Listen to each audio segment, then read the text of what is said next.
Friends, welcome to Jerin classes. जैसे कि मैंने आप लोगों को कहा था पिछले वीडियो में कि सेकेंड पार्ट में हम लोग सेक्शन 11 जो इंडियन कॉन्ट्रैक्ट एक्ट देख रहे थे उसमें हम लोग बेनिफिशियल कॉन्ट्रैक्ट या फिर उसके बाद जो भी डिस्क्वालिफाइड पर्सन्स वगैरह हैं वो सभी चीज़ें हम लोग नेक्स्ट पार्ट में डिस्कस करेंगे।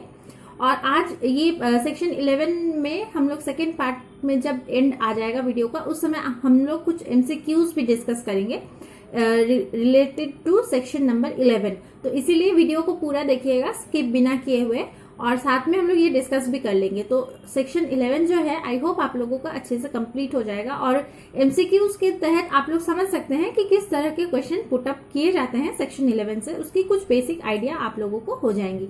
तो चलिए शुरू करते हैं। सबसे पहले देखना बेनिफिशियल कॉन्ट्रैक्ट क्या होता है। ठीक है, बेनिफिशियल कॉन्ट्रैक्ट किसके लिए होता है? अगर कोई, जैसे ये तो पता है पिछले वीडियो में मैंने आप लोगों को कहा था कि कोई भी कॉन्ट्रैक्ट जो माइनर्स करते हैं वो वॉइड एब इनिशियो होता है, शुरुआत से ही वॉइड होता है।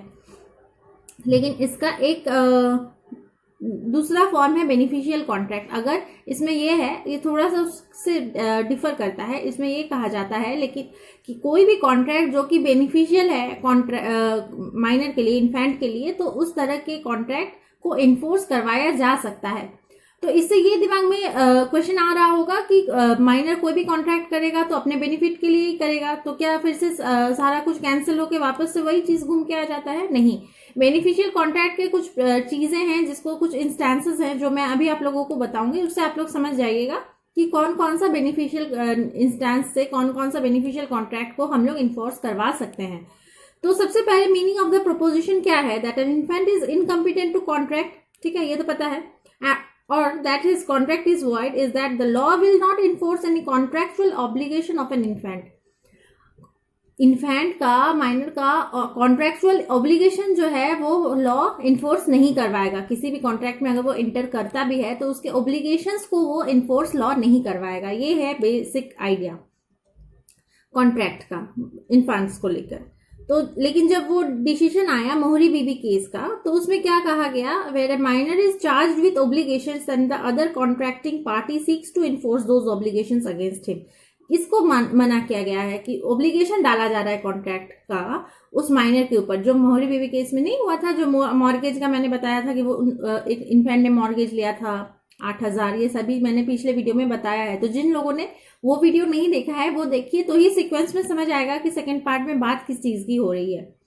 तो इसीलिए वो कहा गया था कि वैसे चीजों को कि एक माइनर के ऊपर बाकी कॉन्ट्रैक्चुअल ऑब्लिगेशंस फॉलो करने के लिए, अवेल करने के लिए, इन्फोर्स करने के लिए बाकी पार्टी नहीं कर सकते हैं। ठीक है, तो accordingly a minor is allowed to enforce a contract which is of some benefit to him and under which he is required to bear no obligation. कुछ बेनिफिट तो उसको मिलेगा कॉन्ट्रैक्ट के तहत माइनर को, लेकिन उसको किसी तरह का ऑब्लिगेशंस फुलफिल नहीं करना होगा, कोई भी डिलीवर ऑब्लिगेशंस का लाइबिलिटी नहीं उठाना होगा।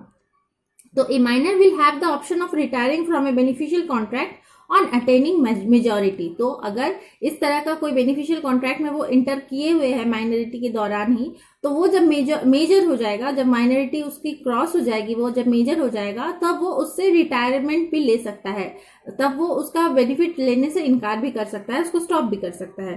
तो कुछ इंस्टेंसेस हैं of contracts beneficial to a minor. क्या क्या है? जैसे if a minor has advanced mortgage money, कुछ एडवांस में मॉर्गेज मनी दे दिया है and there is a mortgage in his favour. ठीक है, और वो मॉर्गेज जो है वो उसके खुद के फेवर के लिए है, तो in that case he can enforce that mortgage, he can sue for enforcement of the contract. और वहां पे अगर वो कॉन्ट्रैक्ट इन्फोर्स नहीं हो रहा है तो उस समय जो माइनर है वो सू कर सकता है कि उसका वो कॉन्ट्रैक्ट जो है इन्फोर्स करवाया जाए, क्योंकि उसमें उसने मॉर्गेज के जो भी पैसे हैं उसने एडवांस कर रखे हैं। ठीक है, तो इसीलिए वो सू कर सकता है। दूसरा इंस्टेंस है similarly a minor can sue on a promissory note executed in his favour. अगर किसी माइनर को एग्जीक्यूट किया गया है एक प्रोमिसरी नोट देकर कि ठीक है, ये प्रोमिसरी नोट अगर किसी ने दे दिया, ठीक है, एक्स को, तो एक्स अगर माइनर है तो उस केस में क्या होगा? वो उस प्रोमिसरी नोट को एग्जीक्यूट करवा सकता है।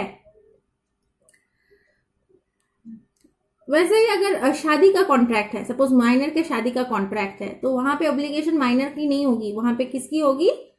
Marriage could be enforced against the other contracting party at the instance of the minor. It cannot be enforced against the minor. Minor के against में नहीं होगा। ठीक है, फिर आता है a minor can also be supplied with necessaries, minor को नेसेसरी सप्लाई किया जा सकता है। ये मैंने सेक्शंस आप लोगों को 68 69 ये सब जब मैंने आप लोगों को बताया था तो उसमें आप लोगों ने सुना होगा, अगर कॉन्ट्रैक्ट की प्लेलिस्ट आप लोग चेक कीजिएगा तो उसमें मैंने बताया था कि सप्लाईज नेसेसरी जो भी उसको डिलीवर दिया जाता है, सप्लाई किया जाता है नेसेसरी चीजें, खाने पीने की चीजें या जिसके लिए जैसा जो जरूरी है, तो उसके तहत जो भी उसको दिया जाएगा तो वो फिर माइनर के प्रॉपर्टी से उसको रीइंबर्स कर दिया जाने का प्रोविजन है, ठीक है, उस इंसान को। Supplier of such necessaries is entitled to be reimbursed from the property of the minor, ठीक है। फिर नेक्स्ट है a lease to a minor is void. अब कहेंगे कि लीज भी तो बेनिफिट के लिए है लेकिन इसको वॉइड माना गया है, तो ये चीजें आप लोगों को ध्यान में रखनी होंगी। Trade contracts are not included in beneficial contract, ठीक है, ये ध्यान रखिएगा। ये इसलिए मैं स्पेसिफिकली बता रही हूँ क्योंकि ट्रेड कॉन्ट्रैक्ट को लेकर काफी बार क्वेश्चन पुट कर दिए जाते हैं। क्या ट्रेड कॉन्ट्रैक्ट अगर माइनर एंटर करता है तो क्या वो इन्फोर्सेबल है? तो नहीं, वो इंक्लूडेड नहीं है बेनिफिशियल कॉन्ट्रैक्ट के तहत, ठीक है।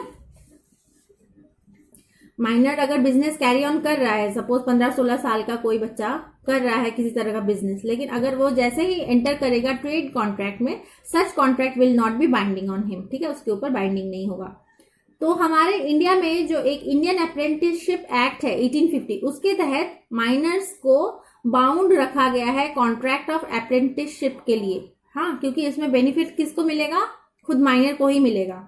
तो ये इंडियन लॉ में ये उसको बाइंड रखा गया है, बाउंडेबल है वो माइनर। लेकिन इंग्लिश लॉ में क्या है, साथ साथ कॉन्ट्रैक्ट ऑफ सर्विस भी बाइंडिंग है, लेकिन इंडिया में कॉन्ट्रैक्ट ऑफ सर्विस बाइंडिंग नहीं है, सिर्फ अप्रेंटिसशिप जो है वो बाइंडिंग है माइनर्स के ऊपर। तो ये इंस्टेंसेस से आप लोग समझ गए बेनिफिशियल कॉन्ट्रैक्ट में क्या क्या चीजें हो जाएंगी। अब एक और चीज ध्यान रखिए, a minor can not be a partner to a partnership firm, ठीक है।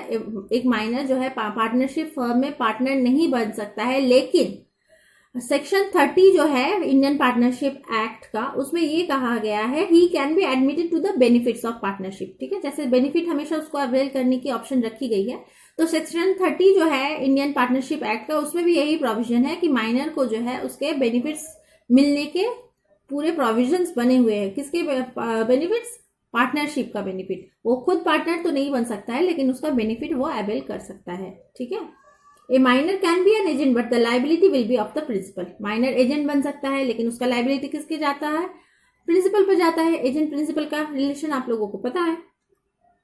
अब एक और चीज है, अगर कोई कॉन्ट्रैक्ट माइनर ने किया है एग्रीमेंट, तो जैसे ही वो मेजर बन जाता है उसको वो रेटिफाई नहीं कर सकता है, ठीक है। अगर रेटिफाई करना चाहेगा तो उसको फ्रेश फिर से एग्रीमेंट करना होगा, फ्रेश कॉन्ट्रैक्ट के कंसिडरेशन के साथ वो सारी चीजें फ्रेश तौर पे करनी होगी। पुराने एग्रीमेंट को ही माइनर के दौरान, माइनॉरिटी के दौरान जो चीज करी गई है, जो एग्रीमेंट करी गई है, उसको वापस से रेटिफाई नहीं कर सकते हैं। उसको रेटिफाई करने के लिए सारा कुछ फ्रेश इंतजाम करके तभी उसको किया जा सकता है। अब आते हैं डिस्क्वालिफाइड पर्सन के ऊपर कि कौन डिस्क्वालिफाइड पर्सन है।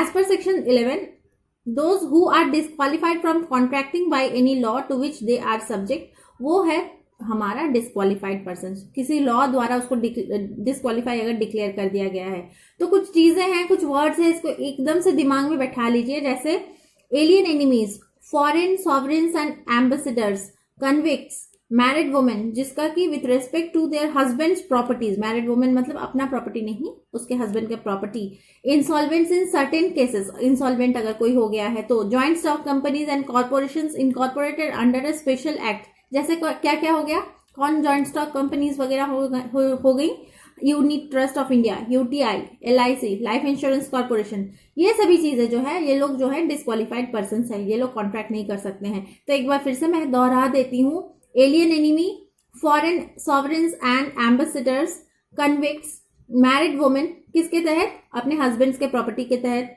इंसॉल्वेंट्स इन सर्टेन केसेस, 6th है joint stock companies and corporations, जो कि मैंने एग्जांपल दिया, एलआईसी एंड यूटीआई। तो ये सभी चीजें, ये सभी लोग जो है वो डिस्क्वालिफाइड पर्संस कहलाएंगे। आई होप आप लोगों को सेक्शन 11 अब समझ में आ गया है। अब एक दो एमसीक्यूज आप लोग सुन लीजिए किस तरह से एमसीक्यूज पुट किए जाते हैं। अब जैसे सीधा उठा के पूछेगा the doctrine of restitution means, क्या मीन करता है? तो 4 ऑप्शंस रहेंगे, सब एक दो मैं पढ़ के आप लोगों को सुनाती हूँ, आप लोग समझ पाइएगा।